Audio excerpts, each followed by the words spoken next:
Hello friends, welcome to Lakshmi magic. Sharatchandra family మొత్తం కలిసి శారదని ఘోరంగా అవమానిస్తూ ఉంటారు. ఇక శారద మెడలో తాళి తీయబోతూ ఉండగానే భూమి అక్కడికి వచ్చేసి తాళిని పైకి లేపకుండా గట్టిగా పట్టుకొని కిందికి వేస్తుంది. వెనుకలో ఉన్న అందరి ఆడవాళ్ళని కూడా గట్టిగా పక్కకి తోసేస్తుంది. ఏంటి భూమి, ఏం చేస్తున్నావు? అసలు తెలివుండే చేస్తున్నావా అని అపూర్వ అంటూ ఉంటే, మీరు తెలివుండే చేస్తున్నారా? ఒక పుణ్య స్త్రీని మీరు ఇలా తయారు చేయడం ఏ రకంగా న్యాయం? మీరు చేసేది కరెక్టేనా అని భూమి అడుగుతుంది. నువ్వు చిన్న పిల్లవి భూమి, నీకు ఏమీ తెలియదు. ఇలాంటి విషయాల్లో నువ్వు ఇన్వాల్వ్ అవ్వడం కరెక్ట్ కాదు. నువ్వు పక్కకు తప్పుకో. మీరంతా అలా చూస్తూ ఉన్నారేంటి? వచ్చి ఆమె మెడలో ఆ తాళి తీసేయండి అని అపూర్వ అంటూ ఉంటే, భూమి కోపంగా ఒక్క అడుగు ముందుకేసి ఇక్కడికి వచ్చారంటే ఆ తర్వాత ఏం జరుగుతుందో నాకే తెలియదు అని ఆ నలుగురి వైపు చూస్తూ వార్నింగ్ ఇస్తుంది. ఏంటి, వాళ్ళనంటే బెదిరిస్తున్నావు? మరి నన్నేం చేయగలవు? నన్నైతే ఏమీ చేయలేవు కదా. ఈ శారద ఏ జన్మలోనో ఏ అదృష్టమో చేసుకొని ఉన్నట్టుంది. అందుకే ఒక పుణ్యస్త్రీ చేతుల మీదుగా తాళిని తీసేసే భాగ్యాన్ని పొందుతుంది. అయితే నేనే ఈ కార్యక్రమాన్ని చేస్తానులే, తన ముచ్చట కూడా తీరుస్తాను అని అపూర్వ ముందుకు వచ్చేసి శారద మెడలో తాళి తీయాలని చెయ్యి వేస్తుండగానే భూమి కోపంతో అపూర్వకి ఒక్క దెబ్బ కొట్టేసరికి అపూర్వ పోయి శరత్చంద్ర మీద పడుతుంది. కోపంతో శరత్చంద్ర, ఏం భూమి, తల్లి లాంటి పిన్నినే కొడతావా? ఎంత ధైర్యం నీకు అని అంటూ ఉంటే, నాన్న నువ్వు ముందు మాట్లాడకు. నీ కండ్ల ముందు ఒక పుణ్యస్త్రీని అపుణ్యస్త్రీగా మారుస్తూ ఉంటే ఏమీ మాట్లాడని వాడివి పిన్ని అని మాట్లాడుతున్నావా? అసలు తను ఏ రకంగా నాకు తల్లి అవుతుంది? అసలు తల్లికి ఉండాల్సిన లక్షణం ఒక్కటైనా తనకి ఉందా? ఏదైనా అసలు తల్లి కావాలి అంటే ముందు ఆడదై ఉండాలి నాన్న. ఆడదానికి ఉండాల్సిన కనీస లక్షణం కూడా లేదు. ఈ మనందరినీ మోసే ఈ భూమాతకి ఎంతో సహనం ఉంది. అందుకే ప్రతి ఆడదానికి తల్లి అనే మాతృత్వాన్ని పొందగలిగే స్త్రీకి సహనం ఉండాలి అని అందరూ చెప్తుంటారు. నీ భార్యలో ఆ ఒక్క లక్షణమైనా కనిపిస్తుందా నాన్న అని మొదటిసారి భూమి తండ్రికి ఎదురు చెప్తుంది. ఏంటి భూమి, నువ్వు ఎక్కువగా మాట్లాడుతున్నావు? వదిన మీద చేయి చేసుకుంటావా? అసలు నువ్వు వదినకు అడ్డెందుకు పడుతున్నావు? వదిన నా గురించే ఆలోచిస్తుంది. ఈ శారద నా జీవితాన్ని నాశనం చేయడానికే నా జీవితంలోకి మళ్ళీ మళ్ళీ వస్తుంది. అందుకే వదిన నాకు సహాయం చేస్తుంది. నువ్వు అడ్డు తప్పుకో అని మీరా అనేసరికి, ఏంటత్తయ్యా, నీ లైఫ్లోకి శారద అత్తయ్య వచ్చిందా?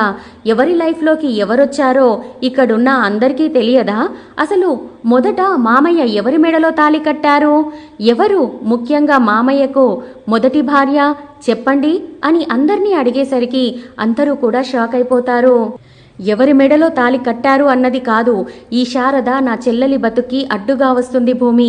అందుకే మేమిదంతా చేస్తున్నాం. ఇంకెప్పుడు తను నా చెల్లి జీవితంలోకి రాకూడదు. నువ్వడ్డు తప్పుకో అని శరత్చంద్ర అంటూ ఉంటే, మానవత్వాన్ని మర్చిపోయి మీరిలా ప్రవర్తిస్తుంటే నేను ఎలా ఊకుంటాను నాన్న? మిమ్మల్ని ఇంతటి పాపం నేను చేయనిస్తానా? అయినా ప్రతిసారి మీరా అత్తయ్యకే అన్యాయం జరిగింది అని అంటున్నారు. ఇక్కడ జరిగిన అన్యాయం శారదా అత్తయ్యకి. మీరే చెప్పండి, కృష్ణప్రసాద్ మామయ్య మొదట ఎవరి మెడలో తాళి కట్టాడు నాన్న? శారదా అత్తయ్య మెడలోనే కదా. అంటే లీగల్గా భార్య ఎవరవుతారు? శారదా అత్తయ్యే కదా.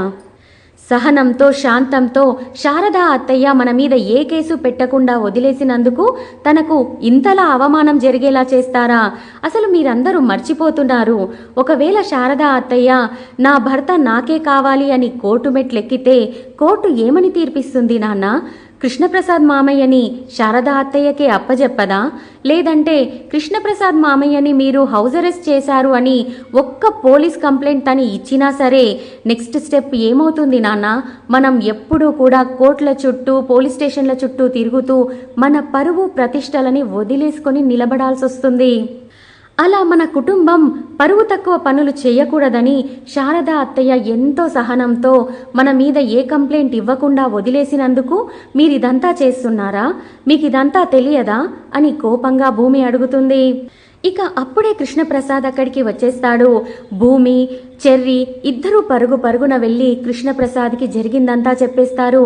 కృష్ణప్రసాద్ కోపంగా వచ్చేసి శారద అవస్థని చూసి పక్కన వెళ్ళి నిలబడగానే శారద భయంగా పైకి లేస్తూ కృష్ణప్రసాద్ ఒళ్ళో వాలిపోవాలని చూస్తూ ఉంటుంది.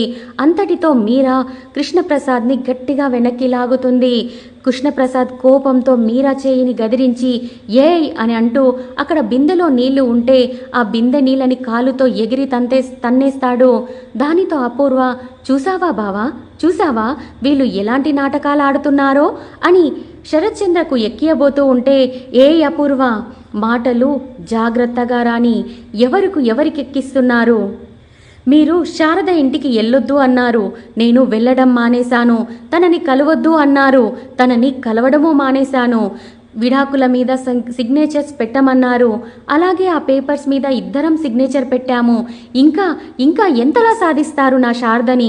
మీరు ఇంకెన్ని రోజులు హింసిస్తారు తనని? ఎన్నిసార్లని తను ఇలా భరించాలి అని కృష్ణప్రసాద్ వాళ్ళని కోపంగా అంటూ ఉంటే శారద వెళ్ళి కృష్ణప్రసాద్ గుండెల మీద వాలిపోతుంది. దాన్ని చూసిన అపూర్వ, మీరా, శరత్చంద్ర చాలా కోపంగా రగిలిపోతూ ఉంటారు.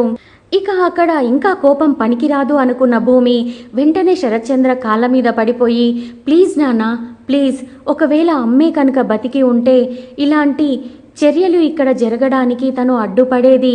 మీతోటి ఇలాంటి అన్యాయం జరగనిచ్చేదే కాదు. అమ్మ లేనందుకే కదా నాన్న నువ్వు ఇలా ప్రవర్తిస్తున్నావు. ఏ జన్మలో ఏ పాపం చేశానో నేను అమ్మ ప్రేమని నోచుకోకుండా పోయాను.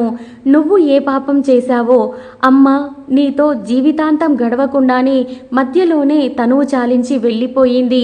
ఇంకా ఇంతటి పాపాన్ని మూట కట్టుకొని మనం బాధపడొద్దు నాన్న, ప్లీజ్ నాన్న, శారద అత్తయ్యని వదిలేయండి, ఈ తంతు ఇక్కడితో ఆపేయండి అని ప్రాధేయపడుతున్నా సరే శరత్చంద్ర గుండె కరగదు. కానీ శారద, కృష్ణప్రసాద్లు దగ్గరగా ఉండడం చూసి కోపంతో రగులుతున్న శరత్చంద్ర సరే భూమి, ఈ తంతు నేను ఆపేస్తాను, ముందు ఆ కృష్ణప్రసాద్ని శారదని దూరం జరగమని చెప్పు అని అనగానే శారద, కృష్ణప్రసాద్ ఇద్దరూ కూడా షాక్ అయి చూస్తూ ఉంటారు తప్ప దూరం మాత్రం జరగరు. కానీ ఇక భూమి ఏమీ చెయ్యలేక మెల్లగా పైకి లేచి వెళ్ళి శారదని దూరం లాగుతుంది.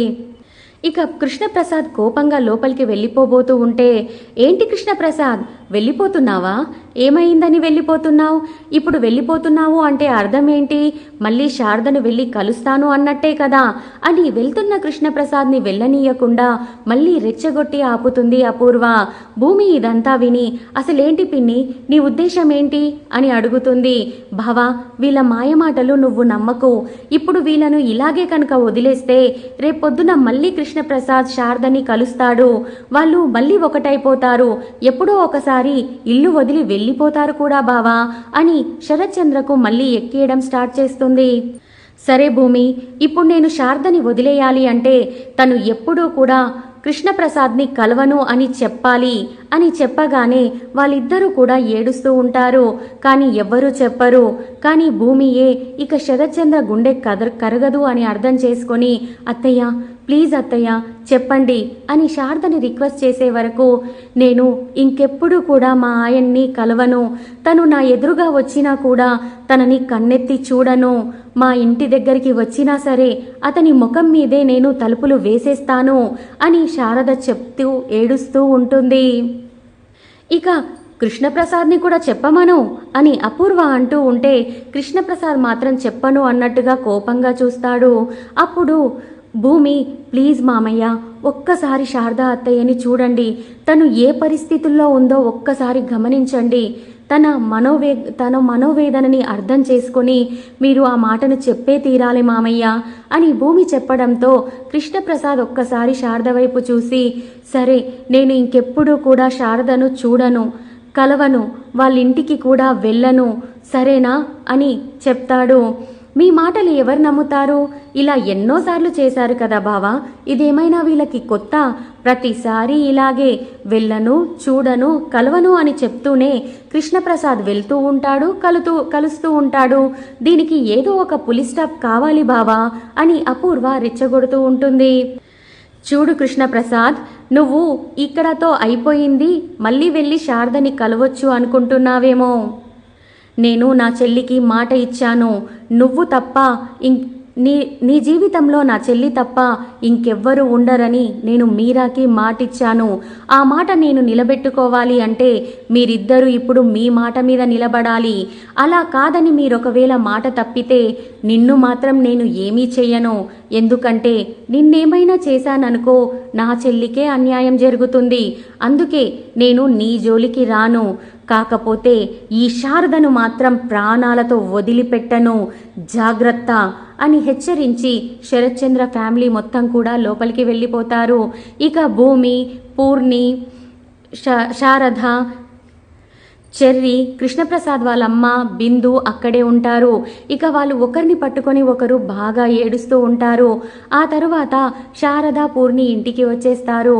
అమ్మా ప్లీజ్ అమ్మా ఒక నిమిషం ఆగు అని పూర్ణి ఎంత బతిమిలాడుతున్నా సరే శారద వినకుండా తన రూమ్లోకి వెళ్ళి అభ్యంగన స్నానం చేసేసి గాజులు, పూలు, బొట్టు అన్నీ పెట్టుకొని తనను తాను చూసుకుంటూ తన దుఃఖాన్ని ఆపుకుంటూ ఉంటుంది.